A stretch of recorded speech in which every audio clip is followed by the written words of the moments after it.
Ok, entonces, cierto, vimos que las fuerzas no actúan de manera aislada, sino que a partir de la interacción de uno o más objetos, entonces eso constituye un sistema, ¿ok? Entonces, recordamos el ejemplo del satélite, ¿verdad?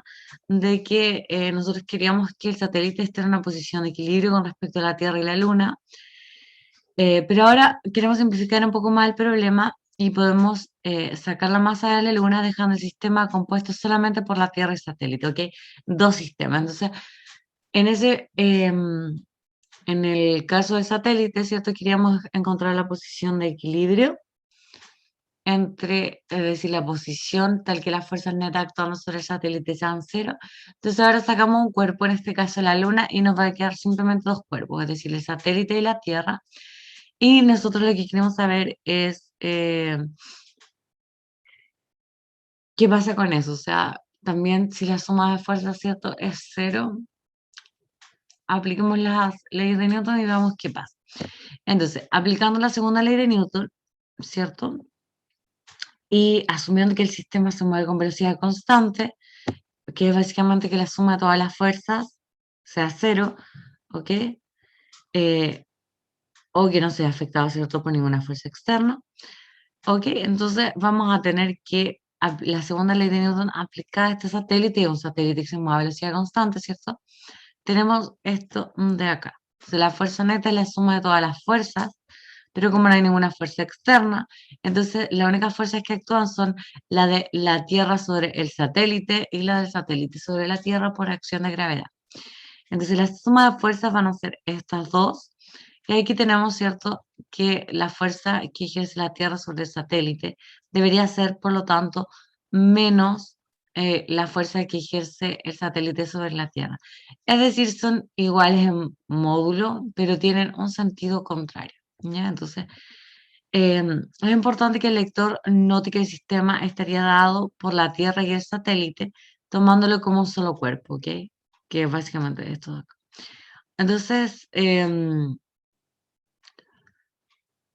haciendo esto podemos obtener, ¿cierto?, una nueva ley de la dinámica, ¿ok? Pero antes de enunciarla, vemos que podemos percatarnos, ¿cierto?, de que em, para que el sistema no esté acelerando, ambas fuerzas tienen que tener la misma magnitud, ¿ok? De lo contrario, obviamente, la suma de fuerzas no va a ser cero.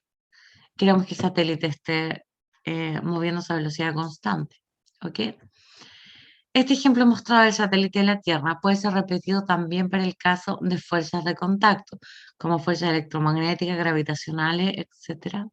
Bueno, fuerzas gravitacionales, eh, claro, sería un ejemplo el de acá. Pero en general puede ser aplicado para cualquiera de estas fuerzas, ¿ok?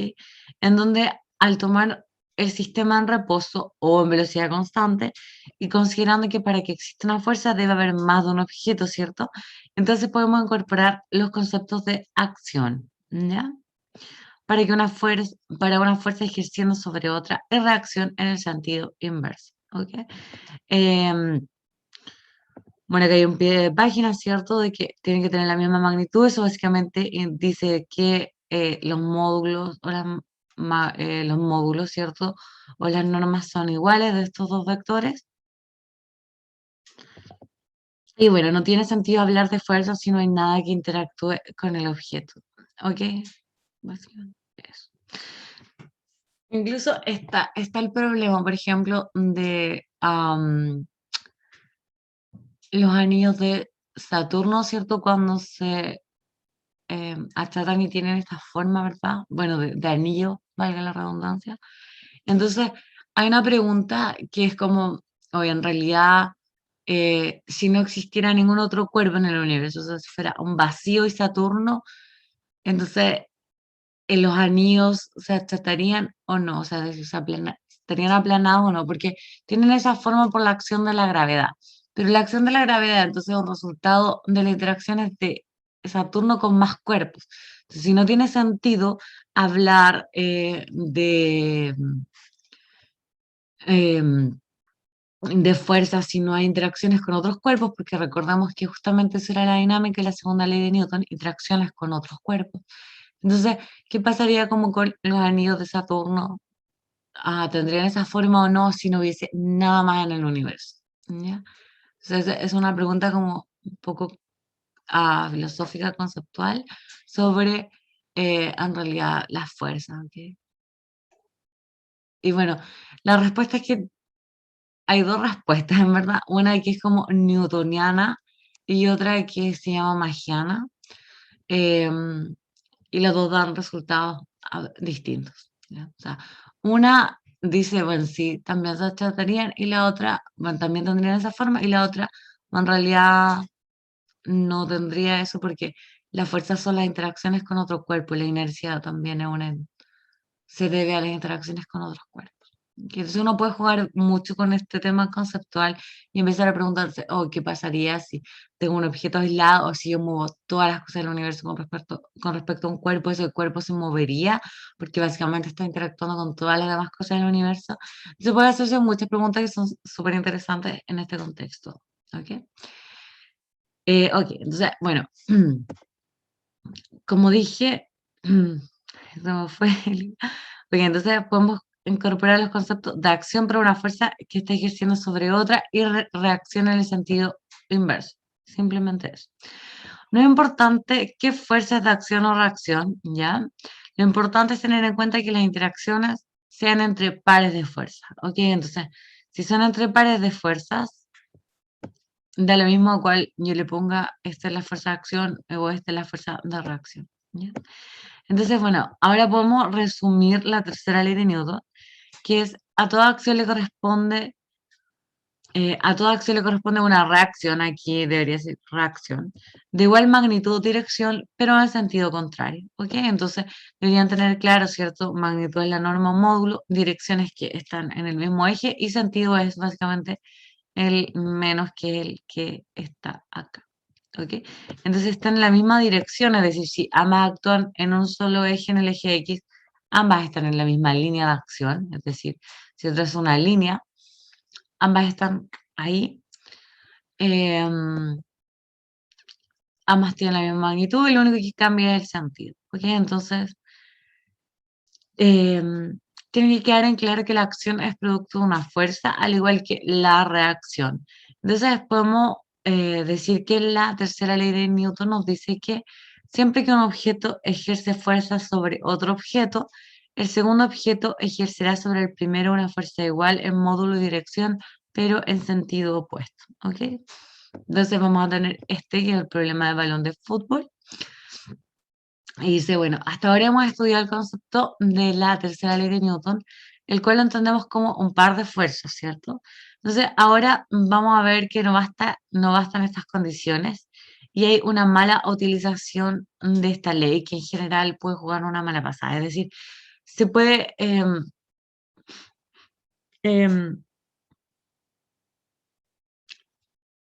aplicar mal esta ley, ¿cierto? Que parece un poco trivial, pero en realidad no lo es. Y vamos a ver un ejemplo en el cual se ejemplifica esto? ¿O a qué consecuencias podría llevar el- una mala utilización de esta ley? ¿Ok? Entonces, consideremos un futbolista el cual se dispone a patear un penal en el último minuto del partido. ¿Ok? Al tomar vuelo para lanzar el penal y tomando en cuenta que sabe algo de física, por lo que conoce la tercera ley de Newton, se cuestiona, ¿por qué, para qué pateó el balón? Si al ejercer una fuerza sobre el balón, este ejercerá una misma fuerza en magnitud contraria a la fuerza que ejerzo yo. No tiene sentido que patee el balón porque este no se va a acelerar, por lo que no podré hacer el gol. ¿Ok?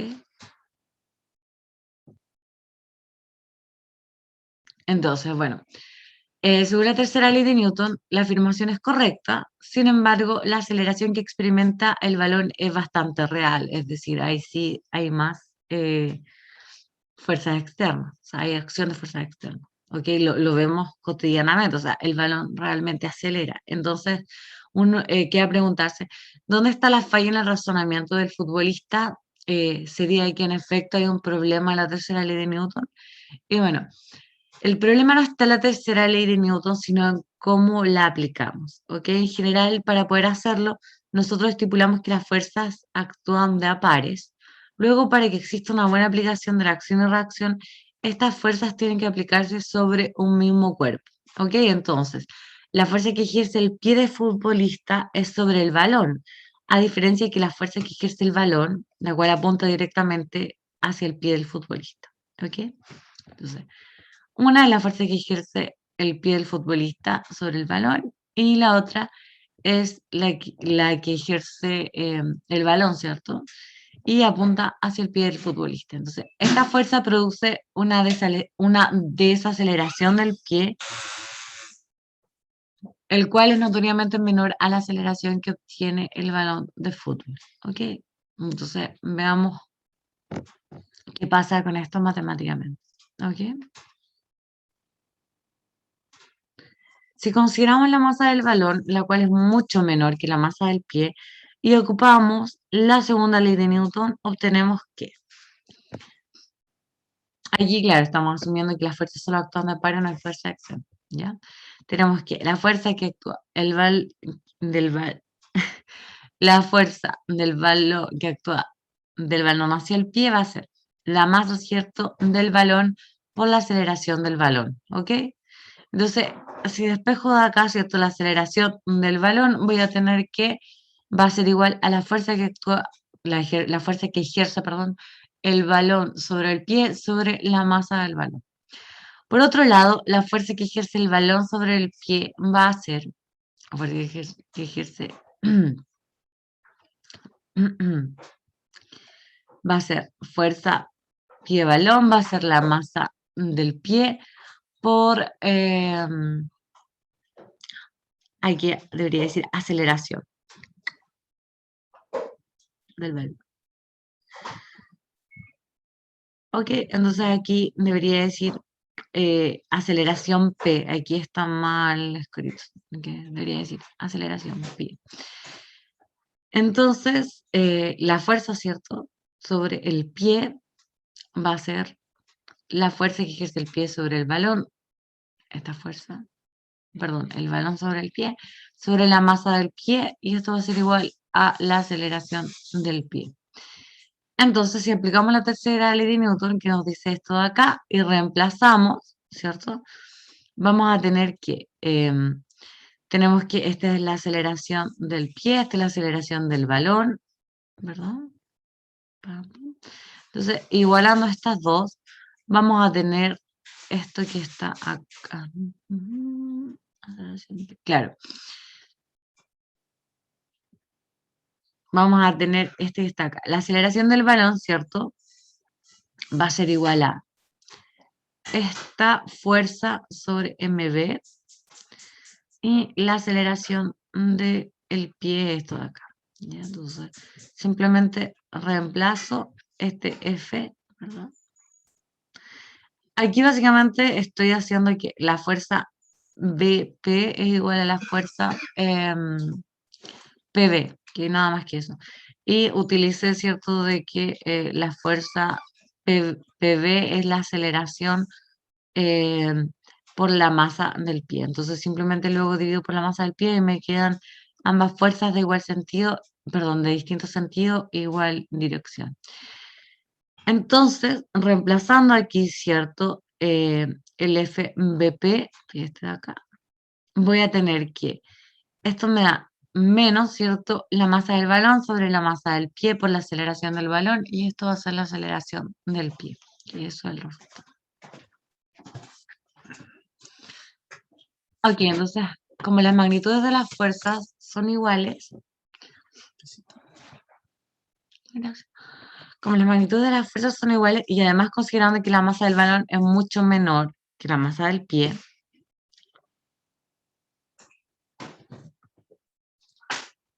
entonces en la relación 3 que está acá, ¿cierto? Podemos concluir lo siguiente. Esta parte quedó claro, se ve por qué pasa esto. ¿No se ve este resultado de la ecuación 3?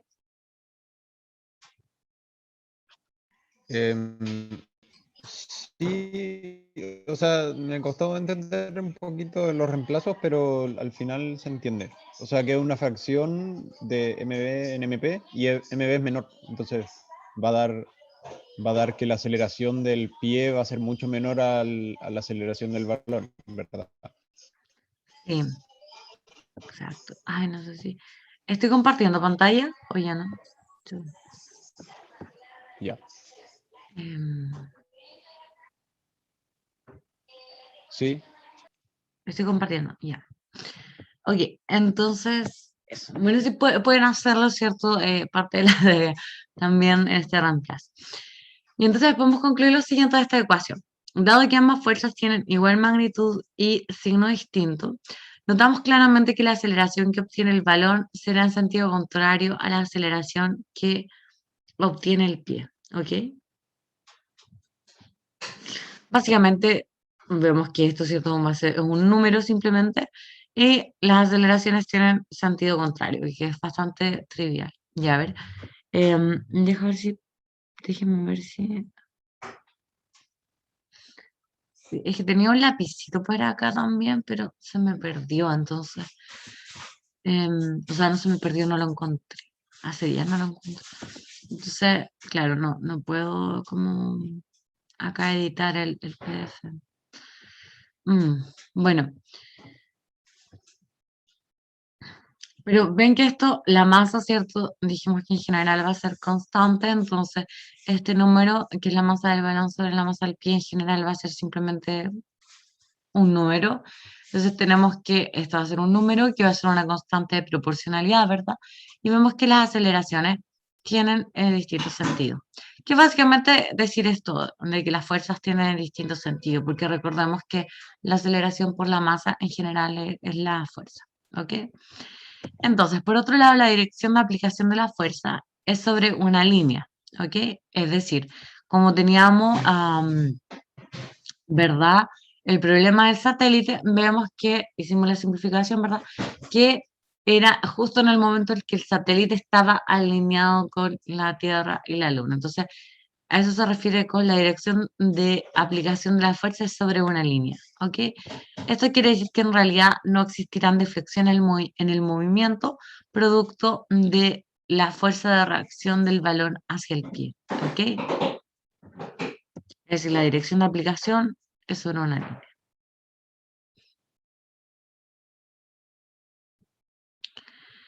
Finalmente,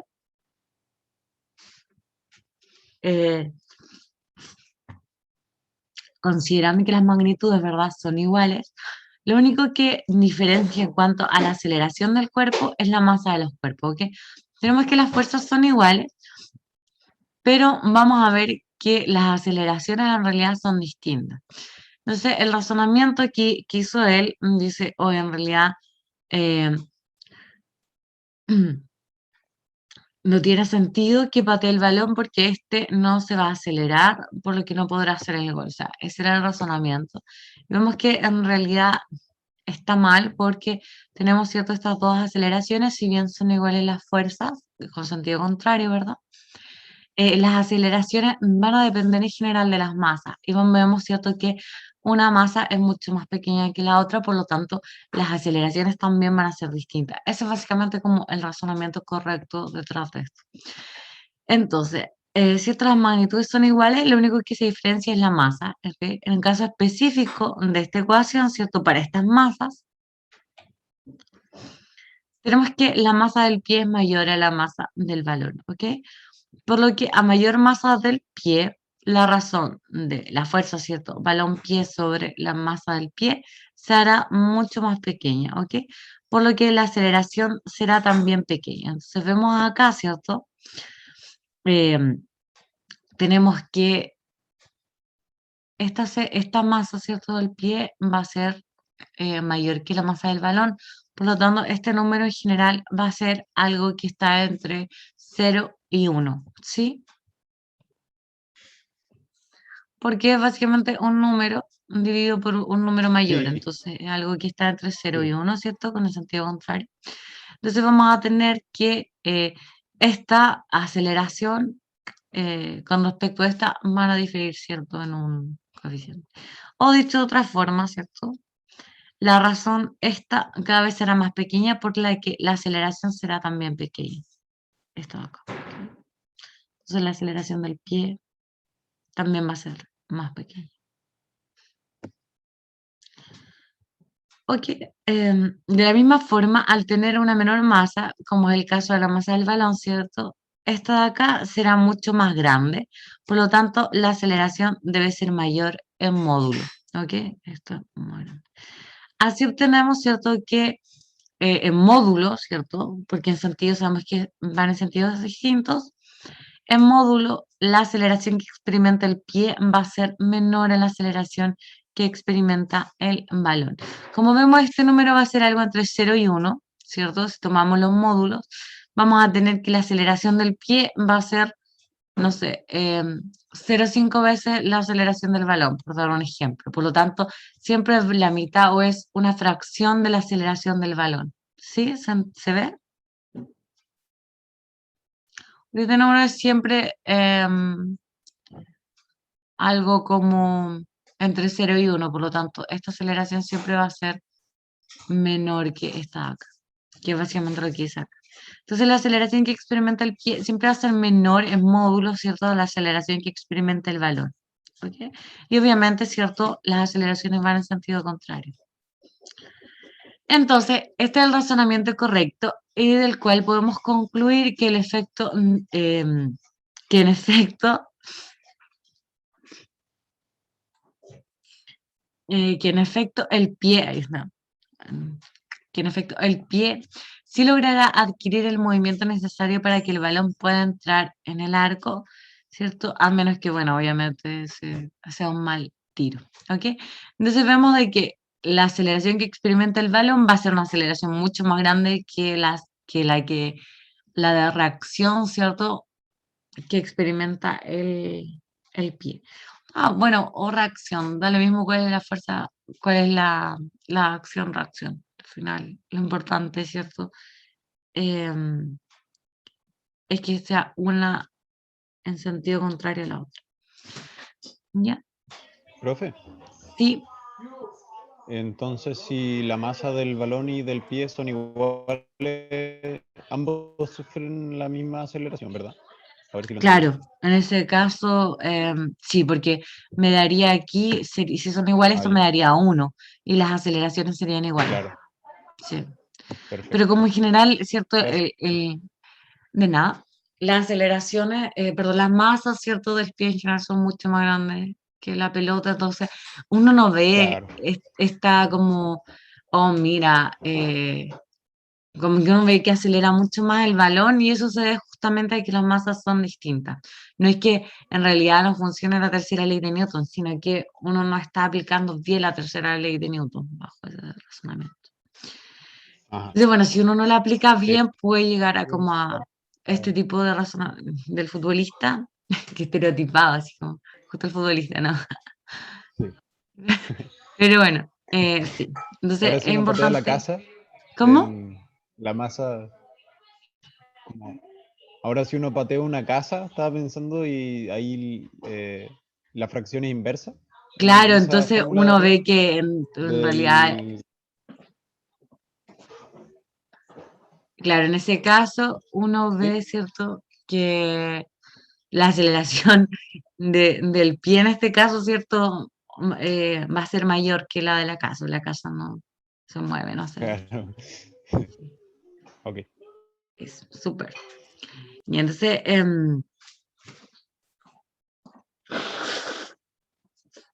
bueno, otro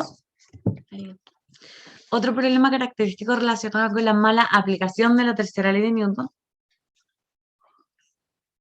se refiere a cuando existen objetos que están en reposo sobre una superficie, ¿ok? Entonces, normalmente, ¿cierto? Al tener un libro sobre una mesa, el lector recordará haber oído mencionar, ¿cierto? La fuerza normal. Bueno, recordemos que, ¿cierto? Si tenemos eh, un cuerpo en alguna superficie, en general, ¿cierto? Hay una fuerza que va a ser la fuerza normal, ¿cierto? Que en general, ¿cierto? Si el cuerpo está en reposo, eh, se equipara, ¿cierto? A la fuerza de gravedad, ¿ok? Pero vamos a tener, ¿cierto? Siempre la fuerza normal, que va a ser la fuerza que ejerce la superficie sobre el objeto, ¿ok? La cual muy erróneamente se suele confundir como la reacción a causa de la fuerza peso, ¿ok? Esto es importante. la fuerza peso, ¿cierto? Es simplemente la masa por la gravedad. Entonces, en realidad este error es clásico y es debido a que se omite completamente que el cuerpo que está soportando al libro, en este caso la mesa, ¿ok? Luego la acción será la fuerza que el libro ejerce sobre la mesa y su reacción será la fuerza de la mesa actuando sobre el libro, ¿ok? Entonces, casualmente este caso, en caso de estar en una superficie corriente sin ninguna otra fuerza, ¿cierto? Actuando sobre el libro, la fuerza que ejerce la mesa sobre el libro, es decir, la fuerza normal, tiene una magnitud igual a la del peso del libro, ¿ok?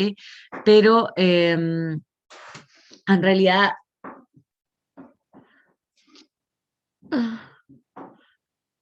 eso es para, bueno, eso es una para el caso, ¿cierto? En que no hay ninguna otra fuerza actuando sobre el libro. Y en ese caso, la fuerza que ejerce la mesa sobre el libro es igual a la que ejerce el peso del libro, ¿ok? Entonces, hay una mala como utilización de esta tercera ley en el caso en que dicen, o en realidad, como que la normal es una reacción a causa de la fuerza peso. En realidad, como dije, si no hay que omitir la superficie en la cual reposa un objeto, porque en realidad la reacción es la del, sería mesa-libro, ¿cierto? Una fuerza mesa-libro y la otra libro-mesa. ¿Ok? Y cuando igualamos esas, coinciden esto y está acá, ¿cierto? Sí, el cuerpo está en reposo, ¿ya? Pero en general, también hay una mala utilización como la tercera ley de Newton en este caso, porque hay que, ¿cierto? Siempre especificar sobre quién ejerce la fuerza sobre quién, ¿ok?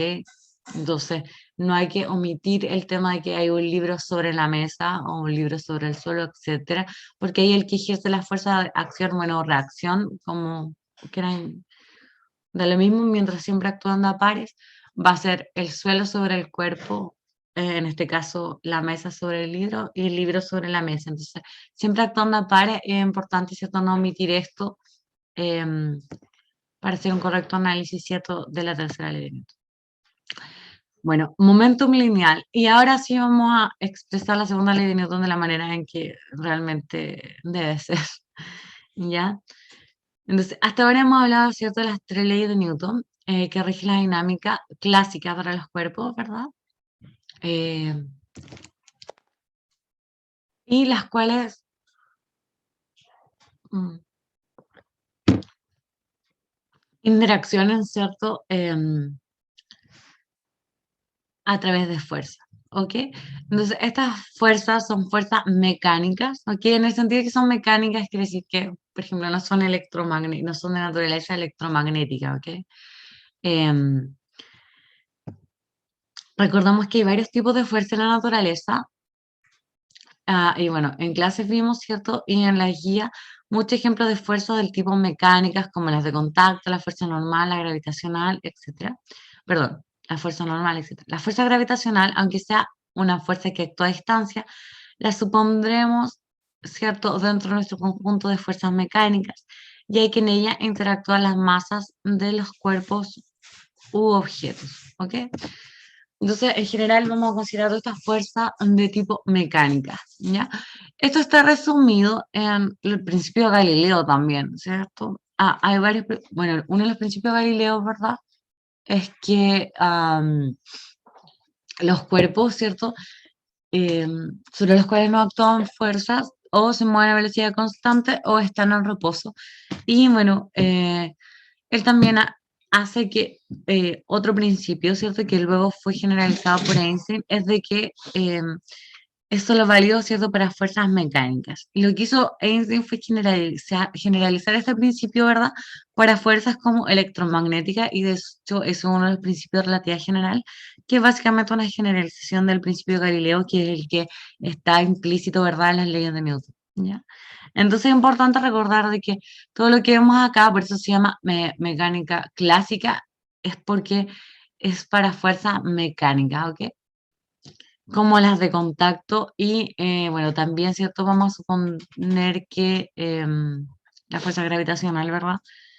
Cabe también dentro de estas fuerzas mecánicas, ¿ok? Eso básicamente, ¿ya? pero con esto quiere decir que no son fuerzas de naturaleza, por ejemplo, electromagnética, ¿ok? No hay este tipo de interacciones. Obviamente esto puede generalizarse a fuerzas electromagnéticas, que es justamente lo que hizo Einstein. Ok, para este caso, es decir, el de fuerzas mecánicas, las leyes de Newton, ¿cierto? En un mundo macroscópico, aquí está mal escrito, nos describen sus movimientos, ¿cierto? De estas fuerzas mecánicas a interacciones de una forma súper precisa, ¿ok? Ok, entonces, bueno, estas leyes no se consiguen, ¿no? En verdad de la noche a la mañana, sino que hay que hacer varios cálculos, especialmente geométricos, ¿cierto? Experimentación con las masas, choque entre bolas, etcétera, para ver cómo interactúan estos objetos, ¿cierto? Y estudiar una cantidad muy importante en física y así puedo concebir, ¿cierto?, su segunda ley o la ley fundamental de la dinámica, ¿ya? Ahora, esta cantidad, ¿cierto? Es como que se usa para ver cómo interactúan los objetos. Esta cantidad, ¿cierto?, que básicamente está resumida en la segunda ley, se le conoce como cantidad de movimiento momentum lineal, ¿ok? Entonces, eh, esta experimentación con masa, choque entre bolas, para ver cómo interactúan los cuerpos, esta cantidad se conoce como cantidad de movimiento o momentum lineal, ¿ya? Que es básicamente la cantidad de movimiento que posee un cuerpo. Solo eso. El momentum lineal se define con la letra P, ¿cierto?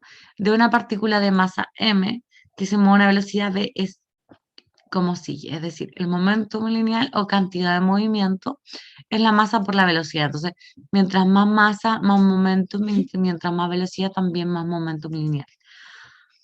Ok, al momentum lineal se le suele llamar simplemente momentum, se mide en kilogramos, ¿cierto? Esto es kilogramos, metros sobre segundo. Y a partir de esta definición podemos restablecer la ley de inercia como sigue.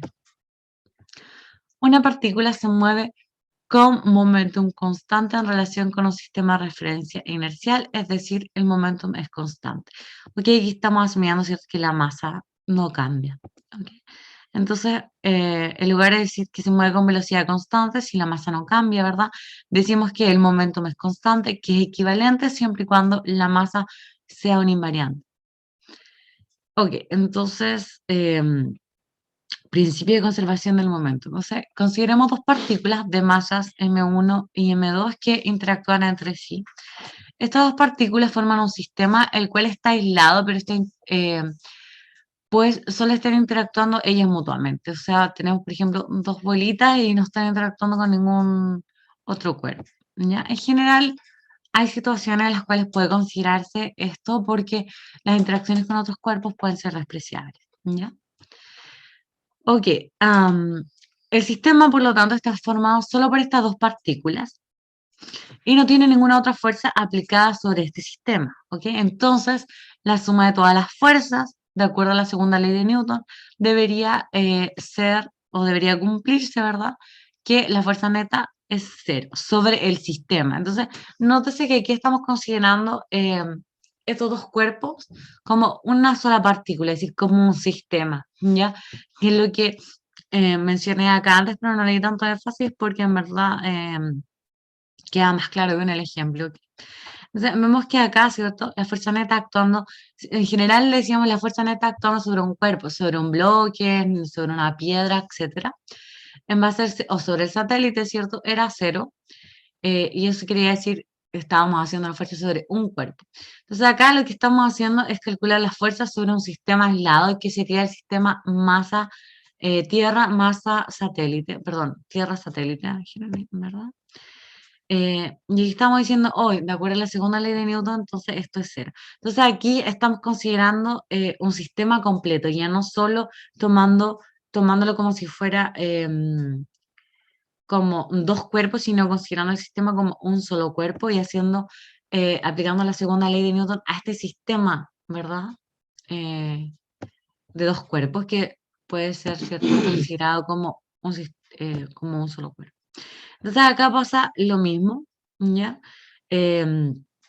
Vamos a considerar, ¿cierto?, que es la fuerza neta sobre el sistema, es decir, no hay ninguna otra fuerza aplicada sobre el sistema. Por ejemplo, dos bolas de billar, entonces si asumimos que no hay ninguna otra fuerza externa, ¿verdad? Nadie está golpeando una bola. Estas dos bolitas, ¿verdad? Va a ser un sistema aislado, ¿ya? En general. Ok, entonces consideramos ahora, ¿verdad? Un sistema de dos cuerpos como un solo cuerpo y ahí aplicamos la segunda ley de Newton. ¿Sí? Entonces, en ese caso, si no hay ninguna otra fuerza actuando sobre el sistema, ¿verdad? La fuerza neta es cero de acuerdo a la segunda ley de Newton, ¿ok? Pero es un sistema de dos partículas, ¿ok? Entonces, como la partícula 1 interactúa solo con la partícula 2, ¿verdad? Porque es un sistema aislado, y viceversa, es decir, la partícula 2 solo actúa sobre la partícula 1, podemos aplicar ahora sí la tercera ley de Newton y vamos a tener que la fuerza, ¿cierto?, de la partícula 1 sobre la partícula 2 es igual a la misma magnitud de la fuerza que ejerce la partícula 2 sobre la partícula 1, pero en sentido contrario, que es menos que justamente está ahí. Ok, entonces, ¿dónde la fuerza 1, 2, es decir, ¿cierto?, de la partícula 1 sobre la partícula 2, es la fuerza que ejerce, perdón, se lee 2, 1, ¿verdad? Es la fuerza que ejerce la partícula 2 sobre 1, ¿verdad? Pero la fuerza 1, 2 va a ser la masa 1 por la aceleración 1, y esto a su vez, ¿cierto? Vamos a tener que es la masa de la partícula 1 y la aceleración, ¿cierto? Sabemos que es la derivada de la velocidad con respecto al tiempo. ¿Sí? ¿Hasta aquí claro? Sí.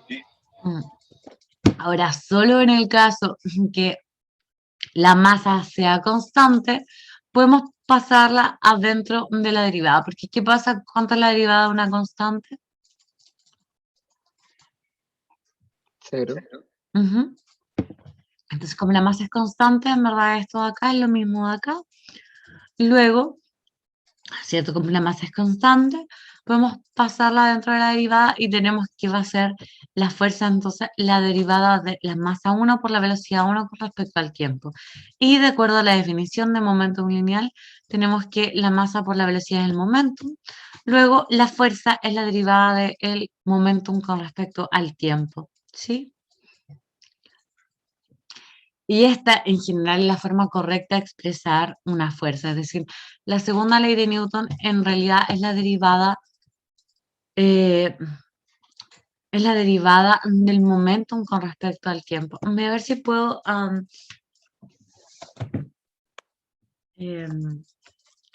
poner la tablet. Deme un segundo. Voy a tratar de entrar al link de Zoom de la tablet para poder...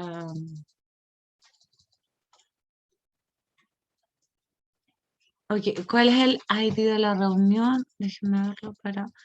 me entro a la tablet con... creo que es la misma cuenta, pero voy a tratar de...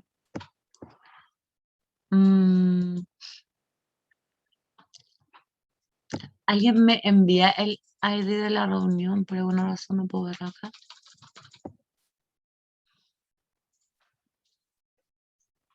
Para...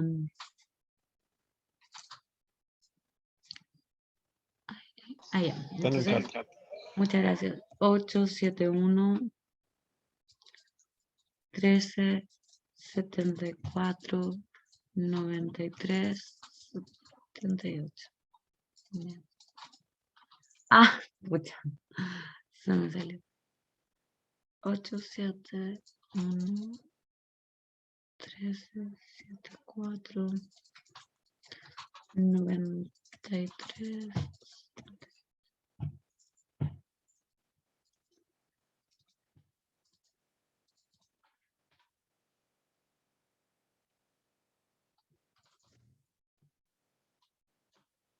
El código de acceso es 50 64 38. Nice.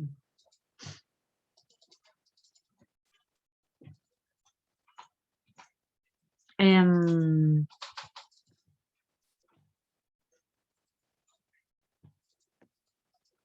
ya, así, bueno. Entonces me voy a hacer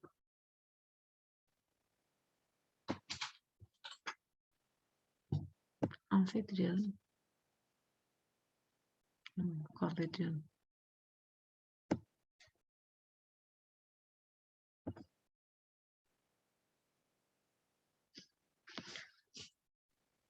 Ok.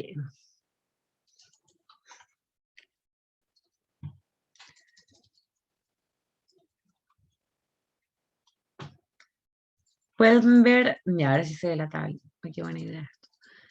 Ya.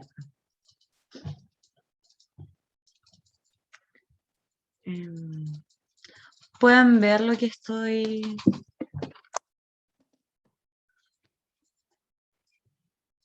Como una punta. Sí, este es mi tesis en realidad. Pero vean.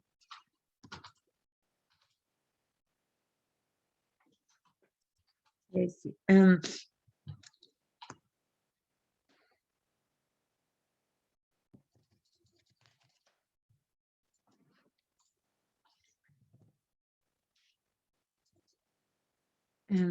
Página.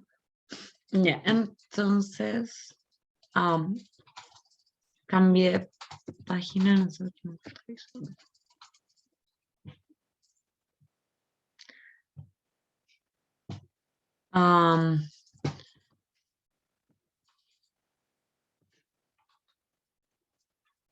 Voy a dejar de compartir, compartir.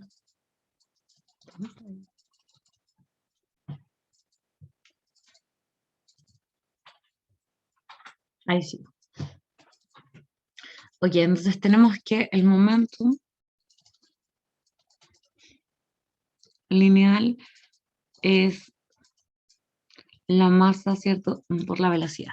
La correcta forma, la segunda ley de Newton, en realidad está escrita así.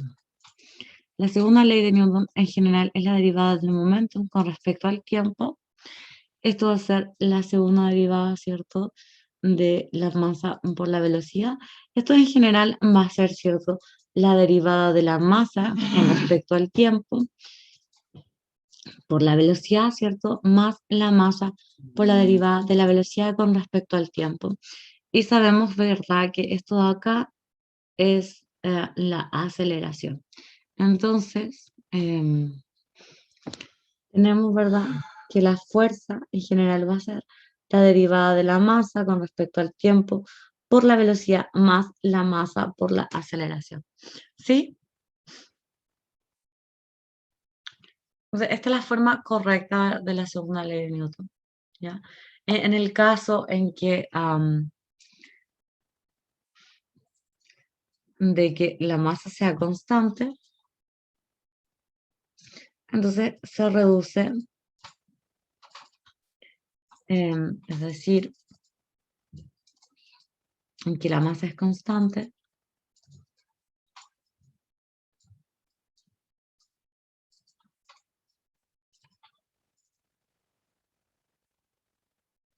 la segunda ley de Newton se reduce a...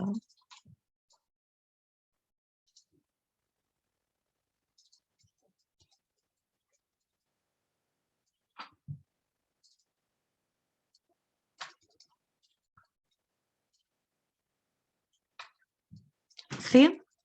¿Se ve?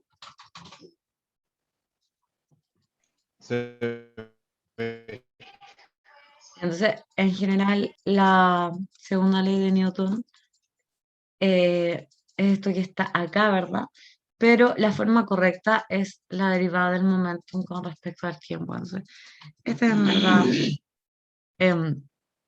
la segunda ley de Newton.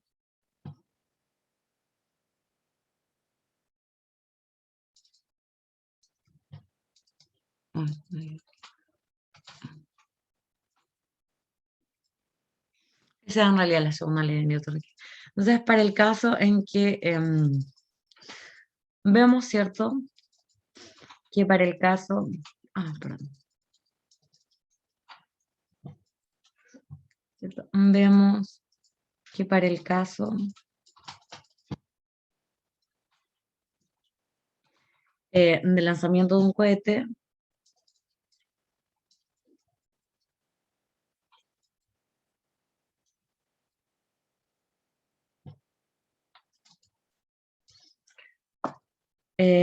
¿verdad? Entonces la masa existe, ¿verdad? Va perdiendo masa.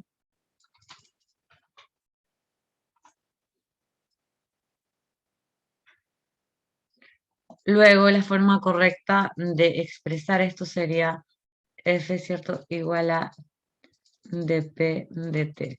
Porque el sistema va perdiendo masa, entonces como ya la masa no es constante, ¿verdad? Esto no puede reducirse a esto, ¿verdad? Entonces, en este caso,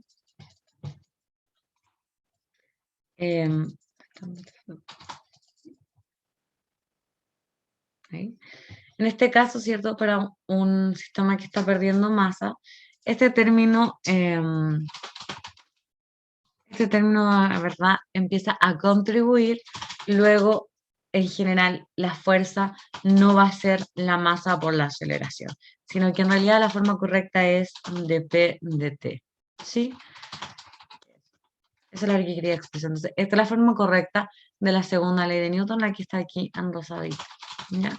Entonces, es importante de que noten que en general esto es una simplificación para el caso en cual la masa es constante, pero si queremos estudiar sistemas que están perdiendo masa, entonces la segunda ley de Newton, en general, la forma correcta de escribirla es la derivada del momentum con respecto al tiempo, ¿ok? Eso era lo que quería contar, que es importante. Bueno, entonces, bueno, y es justamente eso se saca, ¿verdad? Que en realidad la fuerza 1, 2, ¿cierto? Es la derivada del momentum de la partícula 1 con respecto al tiempo. Ahora, bueno, esto que hice acá es simplemente, ¿cierto? Para que puedan ver un poco de que esta masa se puede incluir acá siempre y cuando, ¿cierto? Sea constante, es decir, la masa por la aceleración es igual a la derivada del momento con respecto al tiempo, coinciden solo cuando la masa es constante. En el caso de que no sea constante, ¿cierto? Aparece un término extra, que es la derivada de la masa con respecto al tiempo. Pero en general, ¿cierto? Estudiamos sistemas con masa constante. Bueno, entonces hacemos lo mismo, ¿verdad? Para la fuerza que ejerce la partícula 1 sobre la partícula 2 y vamos a tener, ¿cierto? Que esa fuerza va a ser igual a dp, dp2 sobre dt, ¿verdad? Y luego, ¿cierto? Aplicando la tercera ley de Newton, como las fuerzas son iguales en magnitud y dirección, pero van en sentido contrario, en realidad vamos a tener, ¿cierto? Que la variación del momentum de la partícula 1 es menos la variación del momentum de la partícula 2.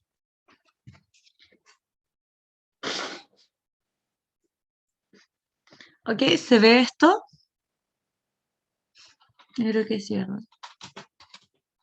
Sí, se ve. Ya, súper. Entonces, en general tenemos esto de acá, ya que la variación de momentum de la partícula 1 es menos la variación de momentum de la partícula 2. Y bueno, esta relación vectorial, ¿verdad? Que es simplemente de igualar estas dos, ¿verdad? Esta relación vectorial indica que para dos partículas que interactúan, el cambio de momentum de una partícula en cierto intervalo es igual a es igual en magnitud, dirección, pero en sentido opuesto al cambio de momentum de la otra partícula en el mismo intervalo de tiempo, ¿verdad? Entonces, el resultado anterior puede resumirse o expresarse de que una interacción produce un intercambio de momentum, ¿ok? Entonces, una interacción produce un intercambio de momentum y justamente eso es lo que dice la segunda ley de Newton, es decir, una interacción, que es justamente la segunda ley de Newton, que habla de la dinámica de los cuerpos, ¿verdad? Cómo actúan las interacciones de fuerzas con cuerpos o fuerzas entre más de un cuerpo, produce un cambio de momento, que justamente esa es la derivada del momentum con respecto al tiempo, un cambio en el momento. Entonces, eh, una interacción produce un cambio de momentum, básicamente una fuerza igual a la derivada del momentum con respecto al tiempo, ¿ok? Que esa es la segunda ley de Newton, en verdad. Esto es el momentum perdido por una de las partículas. Bueno, ahora, ¿cierto? Volvemos a nuestro sistema, donde no actúan otras fuerzas, no actúan fuerzas externas. Entonces, para este sistema, el momento perdido por una de las partículas en la interacción es igual al momentum ganado por aquella con la cual interactúa, ¿ok? Aquí falta en la interacción, falta hablar, ¿ya? Entonces, el cambio de momentum de la partícula 1 en el intervalo delta t, t menos t', t' menos t es igual a, ¿verdad? Esto que está acá, que va a ser, ¿cierto?, un momentum final de la partícula 1 menos un momento inicial, y análogamente lo mismo para la partícula 2, ¿ok? Entonces, podemos escribir, ¿verdad?, de que, voy a mostrarlo acá un poquito, compartir pantalla, para que quede claro. Ok, entonces, tenemos, ¿cierto?, que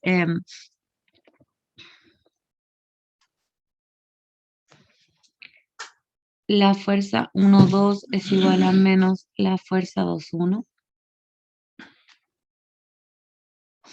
Y esto, ¿cierto?, puede expresarse como la derivada P1,2 sobre dt.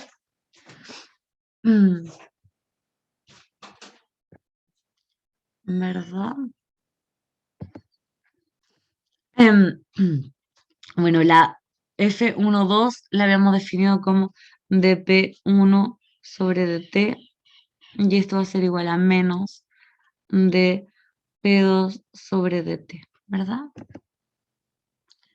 Entonces, haciendo una simplificación, ¿cierto? Esta es la variación del momentum en un intervalo de tiempo, va a ser igual a la variación, ¿cierto?, del momentum de la partícula 2 en otro intervalo, en el mismo intervalo de tiempo, perdón, el mismo intervalo de tiempo.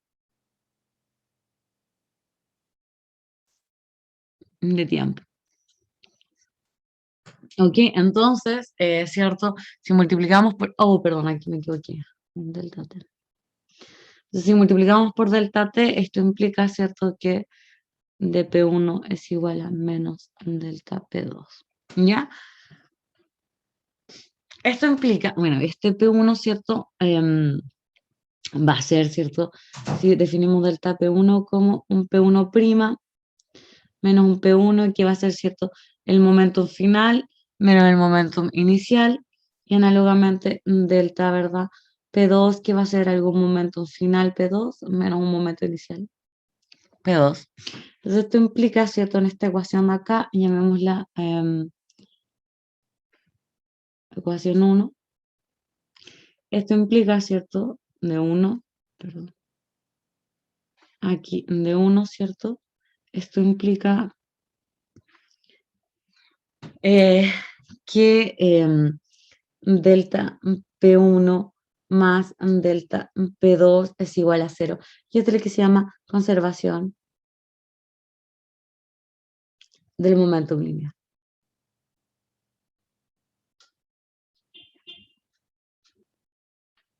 ¿Ya? Eso, simplemente. ¿Okay? Entonces, aquí se ve un poco más claro, ¿verdad? Porque se puede escribir. Bueno, entonces, ahora compartimos acá, ¿verdad? Bueno, quedamos en esto, ¿verdad? Que la variación del momento de la partícula 1 es esto, ¿cierto? Un momento final menos un momento inicial. Lo mismo para la partícula P2. Entonces, reemplazamos, ¿cierto?, estas dos ecuaciones en 5 y obtenemos esto que está acá. ¿Okay? Entonces, acá es básicamente como cuando teníamos...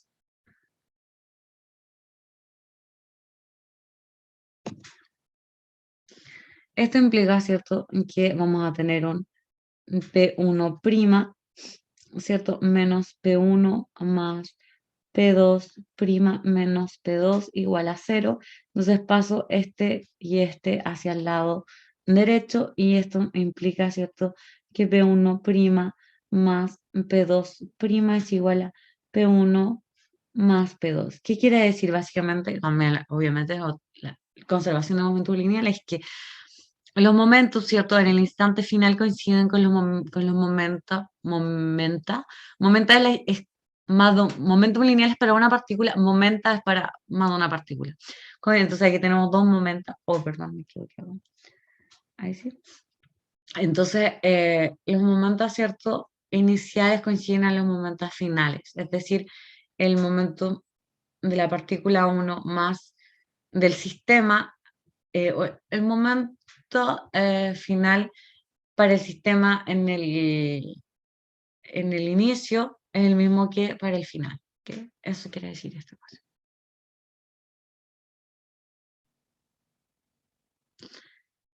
Entonces coinciden, ¿ok? Entonces, si definimos a P grande, ¿cierto? Como el momentum total de las dos partículas, es decir, va a ser ¿no es cierto? Este le llamamos P1 más P2 y obviamente al análogo P', un P grande prima. Entonces, esto va a ser simplemente esto.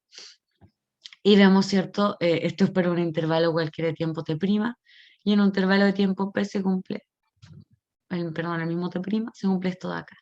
Ok, esto quiere decir, esto es verdadero sin importar cuáles son los tiempos. Concluimos que el momentum total del sistema de dos partículas es el mismo. O en otras palabras, el momentum total de un sistema compuesto por dos partículas sujetas solo a su interacción mutua permanece constante. Y esto es lo que se conoce, ¿cierto?, como principio de conservación del momentum y uno de los principios más fundamentales y universales de la física. ¿Ok? El principio de conservación del momentum que hemos analizado toma en cuenta solo a dos partículas, sin embargo, es válido para un número de partículas arbitrario que formen un sistema aislado, ¿ok? Es decir, en el cual no actúan otras fuerzas, la única fuerza que actúan es la interacción que ejercen las partículas entre ellas mutuamente, ¿verdad? Y bueno, como dije, es decir, que estén solo sujetas a sus interacciones mutuas y no a otras fuera del sistema. Entonces, esto puede generalizarse para un sistema, ¿cierto?, de más partículas, siempre y cuando no actúan sobre ellas más que las fuerzas, ¿cierto?, mutuas. Es decir, no actúan fuerzas externas. ¿Ya? Entonces, el principio de conservación del momento, en su forma general, dice que el momento total de un sistema aislado de partículas referidas a un sistema inercial es constante. ¿Ok? Importante el tema de referir a un sistema inercial. Entonces, de verdad, el momentum, ¿cierto? Generalizado para más de una partícula va a ser esto, ¿cierto? La suma de los momentum de todas las partículas. Y obviamente este va a coincidir con, para un instante, supongamos que este es para un instante t, el momento final para un instante t', por ejemplo, uno es 5 segundos, otro es 10 segundos, el instante inicial y final respectivamente, van a coincidir, es decir, los momentum en un instante t son iguales a los momentos en un instante t'. Si los momentos finales e iniciales coinciden, y esto, ¿cierto?, puede ser generalizado para un sistema de partículas, como se ve en la ecuación 7. Entonces, el último ejemplo para terminar, el cual van a necesitar, ¿verdad?, para poder realizar la tarea que voy a dar. Considere una arma, ¿cierto?, con una masa MA 0,8 kilogramos. Dispara una bala con una masa de MB 0,016 kilogramos a una velocidad B, ¿cierto?, velocidad bala, que es de 700 metros segundo. Entonces, tenemos la masa de un arma, tenemos la masa de una bala y tenemos la velocidad de la bala, ¿ok? Entonces, lo que sabemos es lo que queremos saber es cuánto valdrá, ¿cierto?, la velocidad de retroceso del arma. Sabemos que cuando disparamos un arma, ¿cierto?, hay una fuerza que va a ejercer, ¿cierto?, la bala sobre el arma y obviamente como el arma también está en contacto con nosotros, nos va a llegar que esto como, ¿cómo se llama? Bueno, pero básicamente vamos a experimentar una fuerza que nos lleva hacia atrás debido a la fuerza que ejerce la bala sobre el arma, ¿verdad? Entonces lo que queremos saber es cuál es la velocidad de retroceso del arma, ¿ok? Básicamente eso. Que va a ser obviamente la que nosotros vamos a sentir si tenemos el arma en nuestras manos. Entonces, para saberlo, aplicamos, ¿cierto?, lo que aprendimos recién, que es la conservación del momentum lineal. Bueno, inicialmente, tanto el arma como la bala están en reposo y su momentum lineal, por lo tanto, es cero, ¿verdad? Entonces, el momentum inicial es cero. Después de la explosión, la bala se mueve hacia adelante, ¿cierto?, con momentum de la bala, ¿cierto? Va a ser simplemente la masa de la bala por la velocidad de la bala. Y el arma debe retroceder entonces con un momentum lineal igual en magnitud, pero en sentido opuesto. Entonces, vamos a tener que aquí debería haber ambas, una norma, es decir, aquí le falta una norma al PA. Entonces son iguales en magnitud. Entonces, el momentum, ¿cierto?, del arma va a ser igual al momentum de la bala. Aquí voy a hacerlo acá mejor.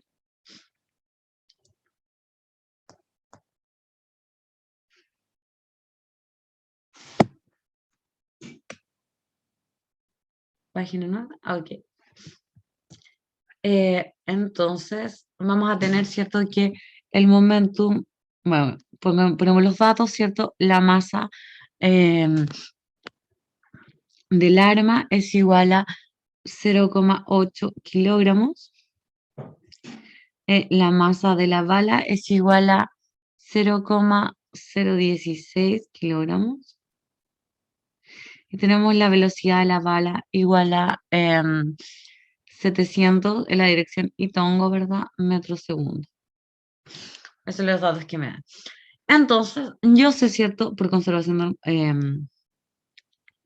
bueno, tenemos que en el instante inicial, ¿verdad? El P es igual a 0. Ok, entonces luego por conservación del momentum, ¿cierto?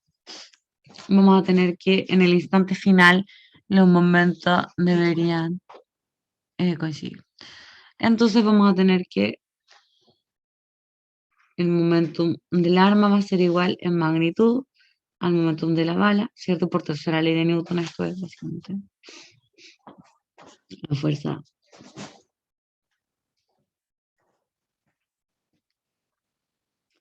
Arma, bala, bala, arma. ¿Ok? Esto implica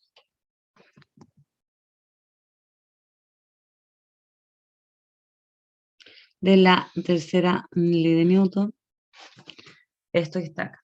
Entonces, ¿cuánto vale, cierto? El momentum de la bala va a ser igual a la masa de la bala, ¿verdad? Por la velocidad de la bala. ¿Sí? Entonces, vamos, como teníamos esto que está acá, esto es la masa del arma por la rapidez del arma y va a ser igual, ¿cierto?, a la masa de la bala por la rapidez de la bala. Es rapidez, ¿cierto?, porque es el módulo de la velocidad, ¿ya? Pues tenemos eso.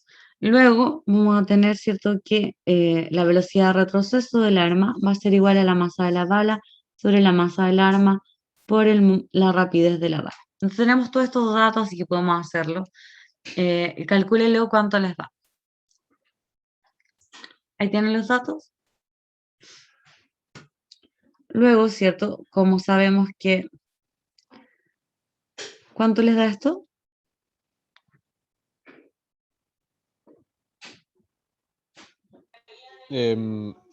La relación entre MB y MA es 0,02. ¿Ya? ¿Y eso por la masa de la bala? Al tiro. 14. Entonces esto es 14 metros segundo, ¿verdad? Porque estos kilogramos se me eliminan con los kilogramos. Estos kilogramos se me eliminan. Entonces, como... ¿Profe? ¿Sí? Esa velocidad, esa rapidez, ¿es en el primer instante? ¿O...? En el instante Es que final, no sé. porque en el inicio están en reposo. Entonces, como están en reposo, Ah, no, entonces, pero al inicio, al inicio ¿cierto? después de que se golpean. O sea, de que se dispara el arma, ¿o no? O sea, antes de la Esos explosión 14 metros por segundo. están en reposo. Al inicio están en Es cero. reposo. Entonces, Ajá. claro, la velocidad la velocidad de la bala inicial es 0, porque está en reposo. Ajá. Y lo mismo con la velocidad, para la velocidad del arma. ¿Y ¿Sí? en qué momento tiene estos 14 metros por segundo? No, no me queda claro eso. Ya, mira, voy a hacerlo. Supongamos que tenemos el arma, ¿cierto? Y tenemos que al inicio, ¿cierto? Están en reposo. Entonces quiere decir que la velocidad de la bala y la velocidad es igual a la velocidad del arma, es igual a cero, o sea, nada se mueve, ¿ya? Ahí sí está en Sí, reposo.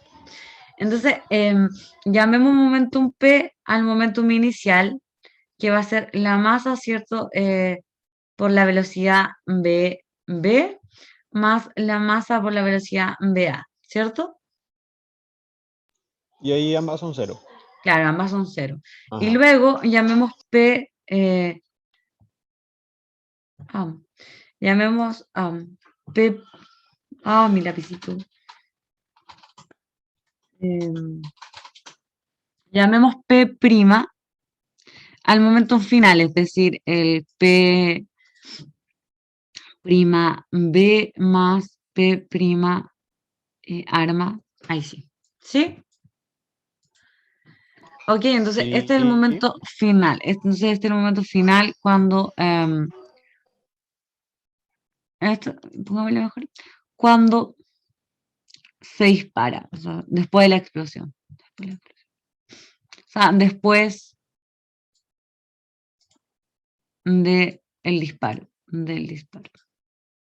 O sea, cuando ya aquí tengo el arma, ¿cierto? Aquí tengo la bala que está viajando a una velocidad v sub bala, ¿ya?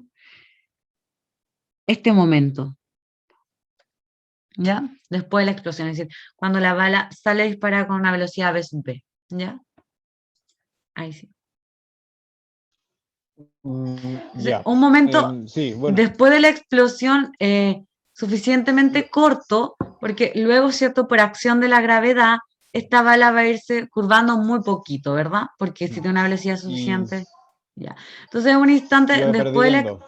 claro, después de la explosión suficientemente corto, suficientemente corto, tal que asumimos, ¿cierto?, que no actúa ninguna otra fuerza más que no actúan fuerzas sobre el sistema, es decir, el sistema arma, bala, no actúan otras fuerzas, ¿ok? Entonces, claro, estamos suponiendo un instante después del disparo, pero suficientemente corto como para que la bala no se curve por acción de la gravedad, ¿ya? Ahí sí. Ya.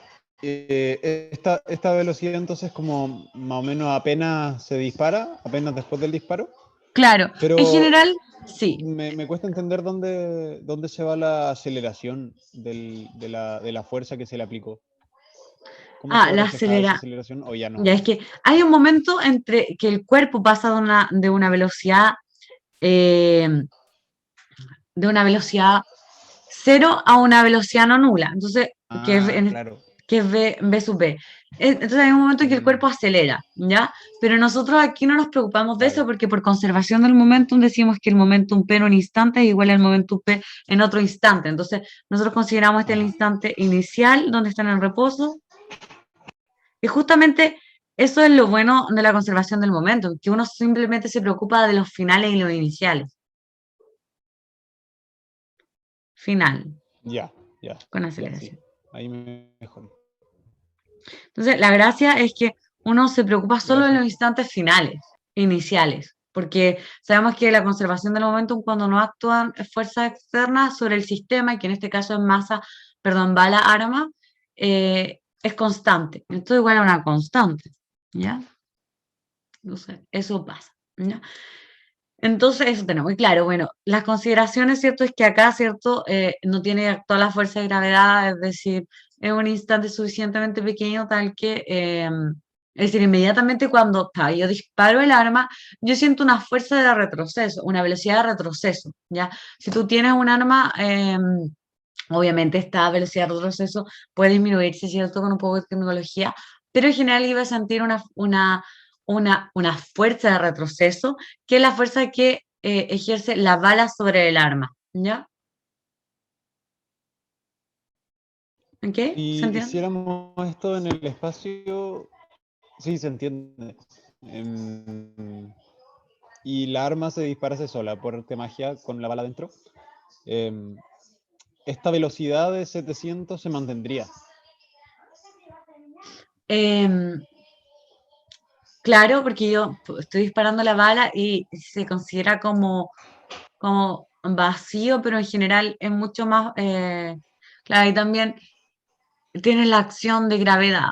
Entonces, dependiendo de qué distancia estés, si estás cerca de un cuerpo suficientemente Ah, grande, bueno. ahí puede que no se considere, Sí, ¿cierto? sí, sí. Que no actúan fuerza externa en esos casos, ¿ya? Pero en general, ¿cierto? Ajá, Yo sí. voy a sentir una velocidad de retroceso porque es lo que pasa, ¿verdad? Yo disparo un arma y yo siento como, bueno, yo nunca he disparado un arma, pero se ve, ¿cierto? Que de hecho podemos buscar en YouTube, así como se siente una velocidad que genera las balas, uno retrocede un poquito cuando dispara un arma. Entonces eso es lo que queremos calcular. ¿Cuál es la velocidad de retroceso ya que ejerce la bala sobre el arma? Es decir, cuál va a ser hay una velocidad, ¿cierto? Que va a tener el arma que va a ir en sentido contrario, o sea, la velocidad va en esa dirección, ¿cierto? Que definimos como, ¿cierto? Un módulo de velocidad en la dirección y tongo. Y luego en el instante va a haber una velocidad que va a ir en esta dirección, que va a ser la velocidad del arma, que va a ser, ¿cierto? Menos este B sub B, perdón, no va a ser exactamente esto. Pero bueno, este B sub A va a ser igual a un B sub A módulo en la dirección menos y tongo, ¿sí?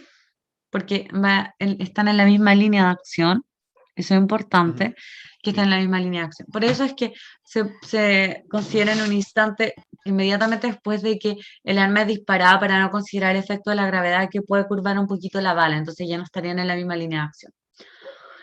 Entonces, el P inicial, ¿cierto? Es cero porque el cuerpo está en reposo, entonces tenemos que este P', entonces esta constante en este caso es igual a cero.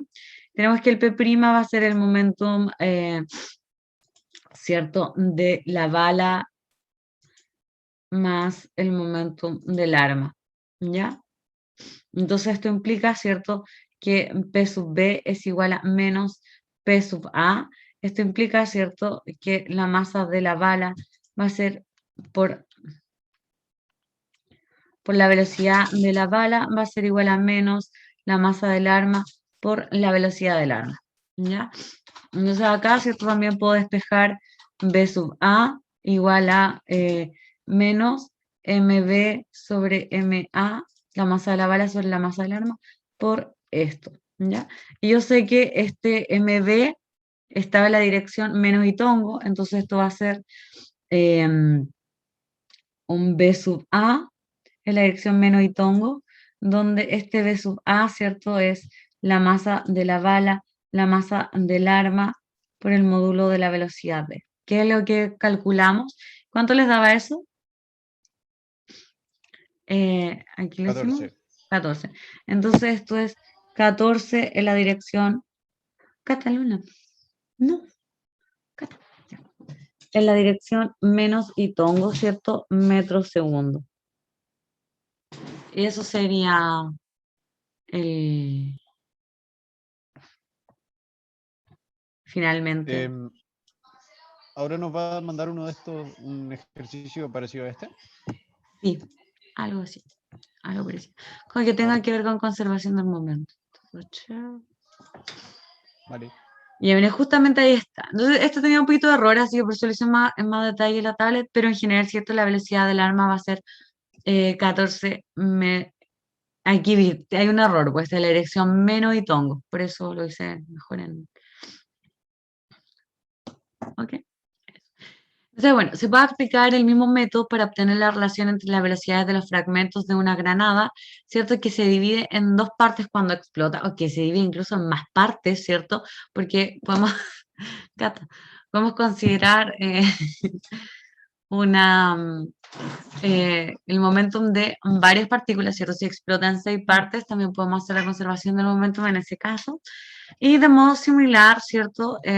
Si un núcleo en reposo emite una partícula alfa, entonces el núcleo resultante, llamémoslo n, retrocede con momentum lineal, ¿cierto? El momentum del núcleo más el momentum, ¿cierto? De la partícula alfa es igual a cero, asumiendo, ¿cierto? Que originalmente están en reposo. ¿Ok? O bueno, en ese caso, de forma análoga, podemos vamos a ver esta proporción inversa, ¿cierto? Debido a la conservación del momentum. entre las velocidades del núcleo y la partícula y las masas del núcleo y la partícula. Entonces, en general, el momentum lineal es súper útil y se usa, por ejemplo, cuando tienen estas cámaras de vacío para ver ciertas las velocidades con las que se mueven ciertas partículas cuando interactúan con otras, ¿ok? Ahora, claro, si hay más partículas, un sistema de partículas, siempre y cuando no actúen fuerzas externas sobre ellas, ¿ok? Eso. Entonces, claro, aquí puede un cuerpo acelerar, pero nosotros no nos preocupamos como de ese instante, ¿ya? Simplemente vemos los finales y los iniciales y podemos saber eh, cuánto es la aceleración, ¿ya? Porque básicamente la aceleración es la derivada del momentum. Si tenemos el momentum, ¿cierto? Podemos saber la aceleración, ¿ya? Entonces, si tenemos esto de acá, por ejemplo, esta es la velocidad, entonces claramente la derivada de esto va a ser 0, porque no tiene un t explícito, ¿cierto? Bueno, eso entonces con